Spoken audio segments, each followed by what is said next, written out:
Eu não tô nem perto de onde eu quero chegar. Desde criança, nossa. Jardim de infância, a Amanda já dava trabalho. Nossa, viver as dores de 2024 com a Amanda Lin foi difícil. Mas eu sei que eu já tô bem mais longe de onde eu estava há 6 anos atrás.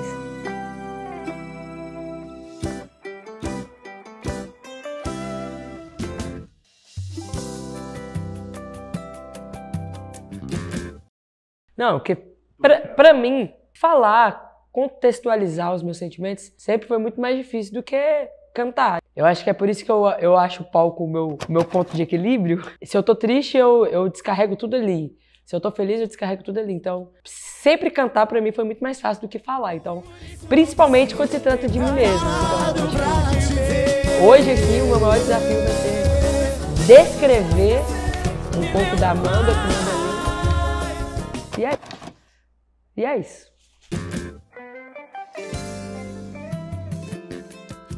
O sinônimo da Amanda é alegria.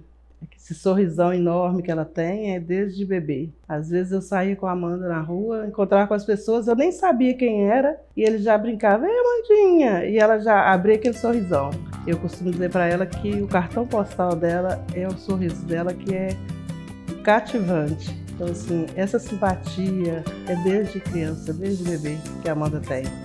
É muito, assim, extrovertida, a menina muito alegre, uma criança muito amável, sabe? Muito boa, sabe? Não era bagunceira, não. Obediente. A Amanda muito levada. Na escola, principalmente, desde criança, nossa. Jardim de infância, a Amanda já dava trabalho. Não era bagunceira, não. Obediente. Ela, né, ficava aqui em casa, assim, de domingo fazendo almoço. Então ela falava pra mim, vó, você tá fazendo o dedo? O dedo era o pé de galinha, o pé de frango que eu fazia, que ela gostava demais, né? Vó, você tá fazendo o dedo? Você me dá pra mim? A história que a gente mais lembra dela é desse jeito. Eu e a Amanda, a gente tem uma diferença de idade um pouco grande, mas ainda assim nós somos criados muito com as mesmas coisas. Por exemplo, a gente estava aqui brincando, que eu estava contando, meu pai tinha a questão da prova de escola. Aí eu falava, independente de qual prova, vocês vão ter a bonificação. Tirou 10, R$10. Tirou 9, 9. Tirou 8,5, nenhum centavo. Né? Às vezes perdia por pouco, mas eu sempre incentivava. E aí tinha os níveis, né? Quando a gente subia de nível ali na escola, os anos iam passando, a gente tinha os desafios. Aí tirava 9, ganhava R$10, tirava 10, ganhava 20. Aí a gente brincava muito isso e meu pai gerava essa competição entre a gente assim sempre. A gente fazia sempre assim, pra, né, ir sempre bem no estudo, porque nada melhor que um incentivo. Né? Então sempre estimulava a gente querer estudar e fazer as coisas da melhor maneira possível para que as coisas fossem, assim, a gente pudesse ter um foco ali e ter essa diversão. Então eu e a Amanda, a gente sempre teve esse lado assim mais de competição, de falar assim, pô, vamos fazer junto ou nós vamos competir. A gente tem muitas histórias assim juntos, né, nesse negócio igual eu tava comentando da flauta. Meu pai uma vez chegou lá em casa com uma flauta doce, dessas na época, sei lá, eu acho que vinha naqueles plastiquinhos de R$5, R$10, e ele falou assim, ó, quem for o primeiro a aprender a tocar aqui uma música, eu vou dar R$20. A Amanda rapidinho pegou a flauta, olhou uns negócios assim, tal, no livrinho que vinha junto, e tocou a música, menos de 20 minutos, ela ligou pro meu pai num celularzinho pequenininho, pocket que a gente tinha, aí ela, pai, desce aqui em casa que eu já aprendi a tocar uma música na flauta. Isso assim, 20 minutos depois do meu pai ter deixado a flauta lá. E aí meu pai chegou, a Amanda tocou a música, ele deu ela o dinheiro, eu falei assim, poxa, Amanda, você não deixou a gente nem tentar também, pô, que competição é essa? E eu, assim, mais especificamente eu e a Júlia, a gente tem a Amanda como um espelho porque meus pais precisavam trabalhar e deixava a Amanda. Então, assim, nessa parte de criação, o que a gente aprendeu junto e o que eu aprendi depois veio através da Amanda. A Amanda, ela é a pessoa que não me deixa ter o dia ruim. Ela é a pessoa que, não, se você tá triste, você vai ficar alegre. Se você quer ou não, o problema é seu. Você vai ficar alegre porque você tem que ficar alegre. Às vezes ela nem precisa fazer nada, a alegria dela transmite. Ela foi a minha inspiração pra entrar no futebol. Vocês não sabem, mas antigamente ela jogava bem, agora é perna de pau. Mas ela foi minha inspiração em várias coisas, em vários sentidos da vida. Ela ensina muito a você deixar com que os problemas não sejam o maior foco da sua vida e que você sempre tenta tirar o melhor, o algo bom disso. Eu sou amiga da Amandalinha há uns quase 20 anos, 19 anos. Eu conheci ela, eu tinha 14 e ela tinha 11 para 12 anos. Aí a nossa amizade foi crescendo. Ela era minha cliente no salão. Com o tempo foi passando, a gente foi se encontrando em outros lugares e aí virou amizade. A gente já viveu muita coisa, a gente já fez várias blusas de fãs, né? A gente tem um fã-clube para ela e a gente fez um abadá pro carnaval. Deu algum erro, não lembro o motivo do erro nesse carnaval e a gente resolveu fazer na porta do meu salão uma festa. A gente achou que ia ser pouquinhas pessoas e aí foi maravilhoso, todo mundo de abadá, e aí virou um evento, todo mundo chegando, os vizinhos chegando, ela cantando, ela e o irmão dela. Foi maravilhoso. Todo mundo pede até hoje outro show igual, foi muito legal. É difícil falar de Amandalinha sem se emocionar, porque eu a amo demais, sabe? É um presente realmente de Deus para mim. A Amandalinha, ela tem uma coisa que é dela mesmo, sabe? Essa questão da espontaneidade, da alegria, muito alegre, sabe? E também aprontava muito, sabe? Sempre chorou muito por aquilo que ela quis, desde pequena. Uma das características de Amandalinha é chorar por aquilo que ela quer e espernear e querer e não abrir mão. Então, assim, ela faz a gente rir, faz a gente chorar, né, com o jeito dela. A Amandalinha é ela mesma. Quando criança, nós viajamos. Ela era bem pequena, nós fomos para o interior. E aí, quando nós chegamos na rodoviária, né, negócio de colocar as malas lá, aliás, descemos para lanchar. E a Amanda sumiu. E aí a gente procurando aqui, meu esposo é doido com ela. Aí começou a procurar, que tá Amanda aqui, a Amanda ali. E já íamos até pedir para anunciar, né, para ela aparecer. E quando a gente estava voltando assim para procurar alguém que a gente olhou, ela estava sentada no primeiro banco do outro ônibus dando tchau para a gente. Então assim, a Amanda ela é muito especial. Ser parceiro de truque da Amanda é uma emoção única. Ou você ganha tudo, ou você é humilhada junto. É eu, ela e a Emily, a gente sempre está querendo jogar juntas. Briga, a gente é humilhado, a gente é humilhada. A Amanda é um misto de sentimentos bons, de qualidades boas, que eu acho que não define ela, sabe? Falar assim, a Amanda é amorosa, a Amanda é leal, a Amanda é família. Não sei definir a Amanda de uma qualidade só. Mas sabe aquela pessoa levada que todo mundo gosta? Ela assim, ela era criança levada, mas que todo mundo gostava. Aí teve um episódio muito engraçado que ela aprontava tanto no jardim que a professora criou um código com a gente. O dia que viesse sol é que ela tinha aprontado. O dia que viesse estrela no caderno é que ela tinha comportado. De tanto que ela aprontava, isso era no jardim. Aí a gente sabia quando ela entrava no portão se tinha sol ou se tinha estrela no caderno dela. E o pai, para incentivar, falou com ela assim, Amanda, se essa semana todinha você tirar estrela, eu vou te dar uma caixa de bombom. E ele que ensinava para casa essas coisas para ela. Aí quando chegou no final da semana, ele falou assim, vou ter que dar uma caixa de bombom para Amanda. Porque ela tirou estrela a semana toda. Falei, sério? Aí fui olhar os cadernos. Na hora que eu passei a terceira folha, eu falei assim, não é possível que você não viu isso, Sérgio. Aí ele falou, o quê? Falei que ela recortou a estrela do outro dia e colou aqui. Mas isso aí, a Amanda sempre foi muito levada. Nossa, Deus, ela dava trabalho mesmo na escola. O dia da formatura dela, quando gritou o nome dela, os professores, glória a Deus! Que ela tinha formado, saiu da escola. Nasci dia 16 de 1 de 95, um dia bem chuvoso. E os primeiros anos da minha vida, eu fui criada no Conjunto Felicidade, mais conhecido como Mabel. E eu nasci em um lar evangélico, né? Meus pais são cristãos. Então eu tive uma infância e uma adolescência bem rígida.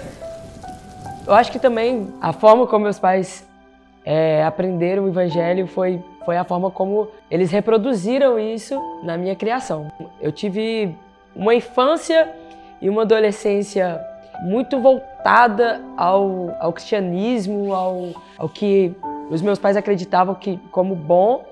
Eu sinto que isso foi bom. Algumas coisas me atrapalharam, alguns princípios ficam na gente. E a gente é que, depois de velho, conduz daquilo da forma como a gente acha melhor. Eu acho que tudo que ela vê assim nos pais dela, ela tenta, eu acho que até superar, eu diria, porque ela vê o corre que eles fazem e acho que ela pensa, caraca, ela só quer ser, tipo assim, essa pessoa para dar orgulho, para conquistar, sabe? Para dar felicidade para eles. Ela é essa pessoa alegre, parceira, amiga. Eu tive as minhas próprias escolhas, né?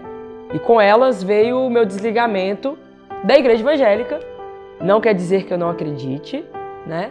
Hoje eu me considero uma pessoa cristã, mas não uma pessoa religiosa. Eu passei a minha adolescência inteira tendo um ministério e as minhas responsabilidades dentro da igreja evangélica, né? Eu era baterista da igreja. No momento do louvor, a Amanda estava do meu lado, sempre.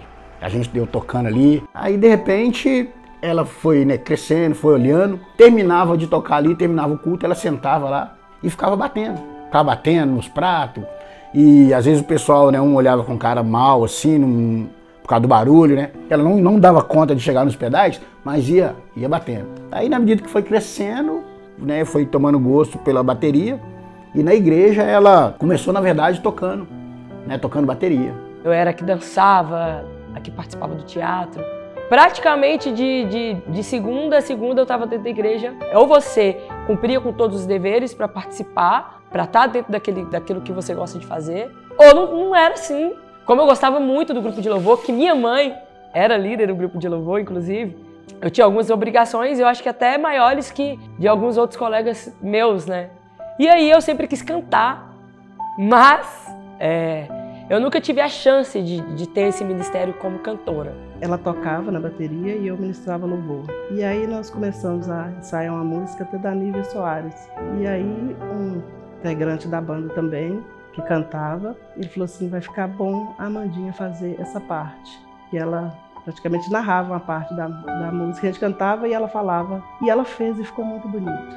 Aí a partir dali eu vi assim, que ela tinha mesmo essa para cantar. Apesar de ser a baterista, eu descobri que eu poderia também ser a que cantasse.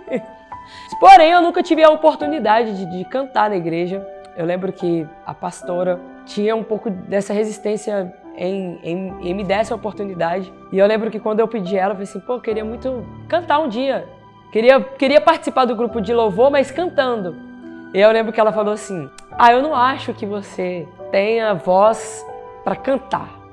E foi um baque para mim, né? Entre outros conflitos que eu já tinha dentro da igreja, sobre quem eu era também, e sobre o que a igreja acreditava que era certo e errado. Eu já tinha esse desconforto. Então, quando eu me descobri cantora e não poder exercer isso dentro da igreja, então acho que foi aí que começou o meu desinteresse em continuar ocupando esse espaço que era a igreja. Então, eu saí, me desliguei, e a partir daí eu comecei a desenvolver o canto. Então eu comecei a cantar em alguns barzinhos, em algumas festas de aniversário. Ainda não era carreira, né? Eu trabalhava numa escola pública, eu dava aula de percussão, de carrom, em escola pública.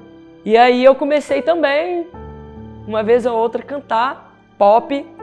Tudo que eu achava legal eu cantava, então eu cantei um pouco de pop, um pouco de sertanejo, e ainda não tinha me encontrado como artista, assim. Eles são todos muito batalhadores, com muitos sonhos, e já enfrentaram muitas coisas. Então, no dia que ela queria conversar comigo sobre a sexualidade, foi uma coisa interessante. Eu falei assim, filha, você tá chorando, o que foi? Enxuga as lágrimas primeiro, vamos lá em cima. A gente foi no açaí que tinha lá em cima, a gente até pediu um açaí e tal, eu falei, calma. A gente tomando açaí, e ela chorando, mas chorando muito, ela foi e me contou.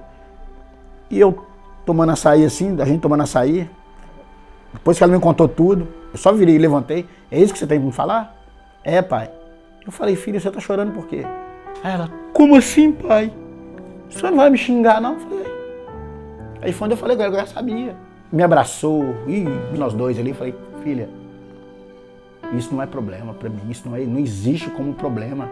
Teve uma vez que uma mãe me chamou no Message e falou comigo assim, como você lidar com a Amanda? Aí eu falei com ela, não entendi sua pergunta. Ela falou, estou falando por causa da opção sexual dela. Eu falei, não, filha, pra mim não existe isso. Ela é minha filha. Lidou com ela como sempre lidei e vou lidar o resto da vida.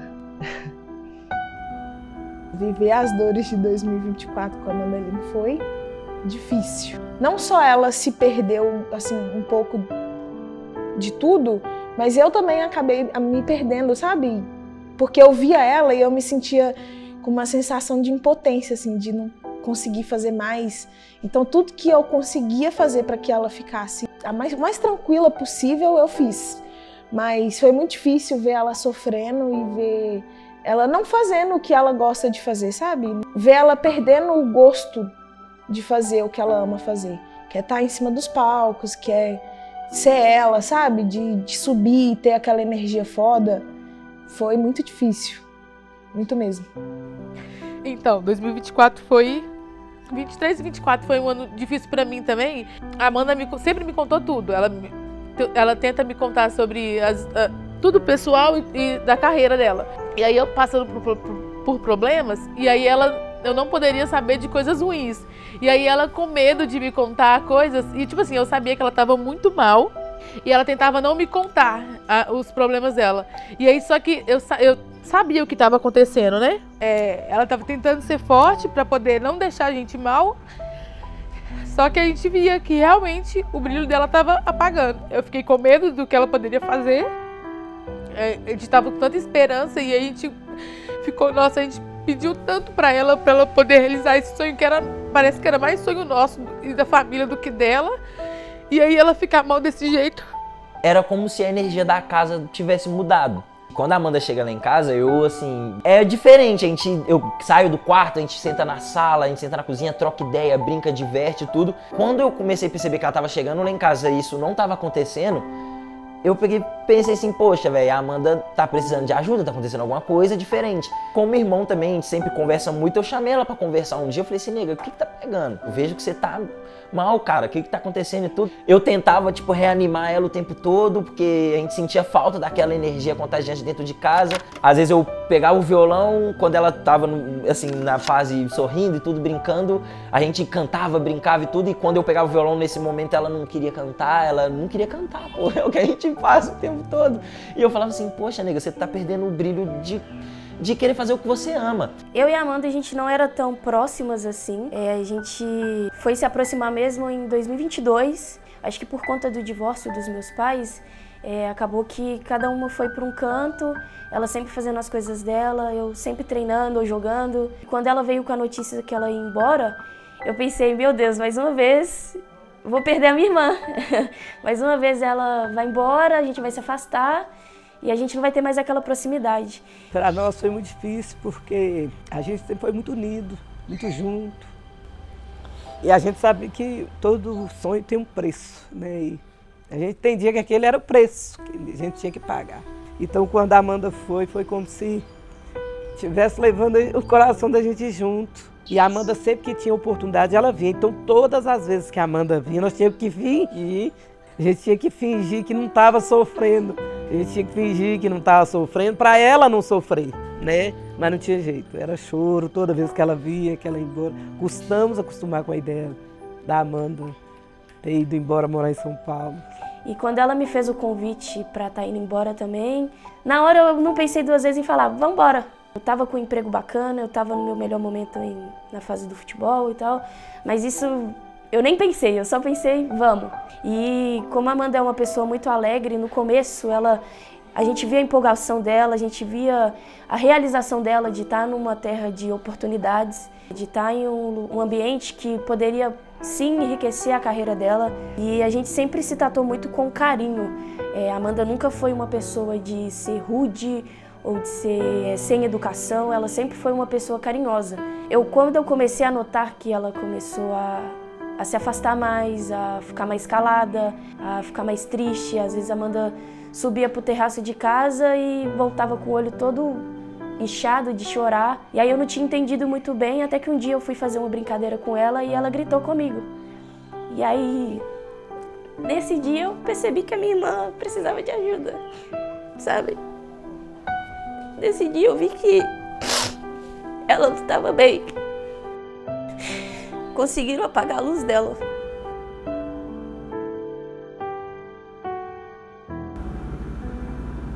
Quando eu percebi que ela não estava bem, eu parei e aí eu falei, cara, a gente tá em outro estado, com pessoas que a gente não confia, com pessoas que a gente não conhece. E a Amanda precisa de ajuda, assim, para além do que eu já ajudo ela precisa de alguém que eu acho que a família dela é esse suporte para ela, assim. Não que eu não seja, mas ela precisava de um reforço maior. E aí eu falei, eu não tenho mais o que fazer, eu não sei mais o que fazer. Ela ficava o dia inteiro chorando dentro do quarto, a gente acordava, ela não saía do quarto. Já teve dias dela passar 3 dias assim, sabe? Dela não querer levantar para tomar banho, para comer, para nada. E aí eu falei, cara, preciso de reforço. Esse período difícil que a Amanda viveu, que ela chegou mesmo a entrar no período de depressão, foi terrível.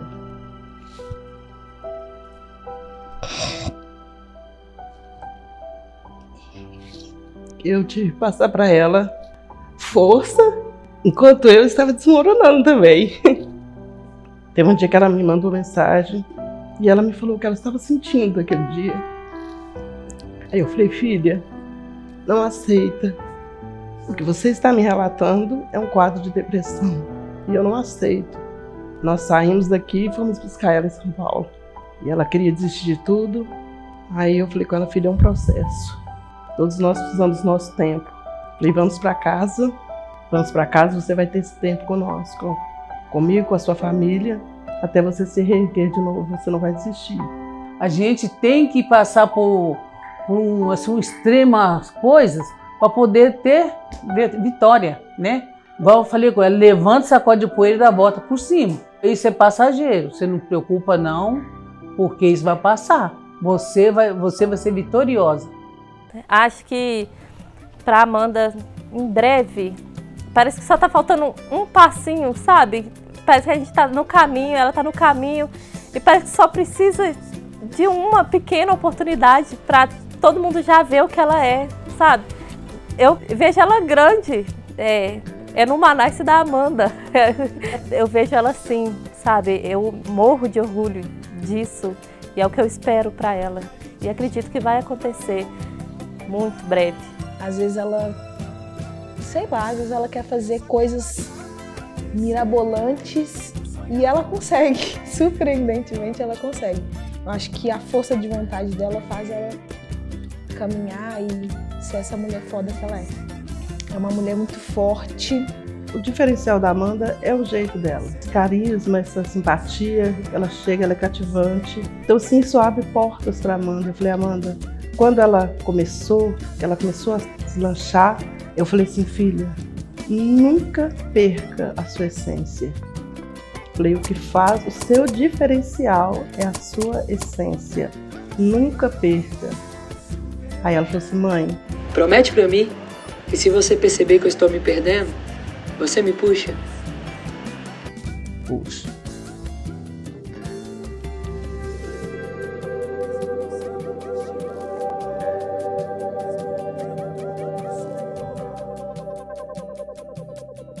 Hoje, eu sei que eu sou porta-voz de milhares de pessoas que foram de alguma forma silenciadas. Eu sei que hoje eu estou contrariando algumas estatísticas. Pessoas como eu são marginalizadas e é muito foda hoje ter a oportunidade de entrar em hotel 5 estrelas. Toda vez que eu sou contratada para ir em algum estado, e agora eu também tive a oportunidade de fazer uma turnê internacional. Então quando eu entro dentro de um avião, quando eu entro dentro de um restaurante, quando eu entro dentro de um hotel, eu sei que eu estou sendo o porta-voz de outros artistas que estão na mesma luta que a minha, que estão buscando oportunidades. E eu também sei que eu estou realizando talvez sonhos de pessoas que nem vão conseguir chegar nesse lugar. Eu quero ser essa pessoa, sabe? Essas pessoas que ainda não conseguiram ocupar esses espaços, que têm características e bandeiras parecidas com as minhas, assim como hoje eu olho para a Ludmilla e eu vejo que a Preta venceu, eu quero ser esse tipo de inspiração para as pessoas também. Eu quero que as pessoas olhem para mim e falem, cara, é possível.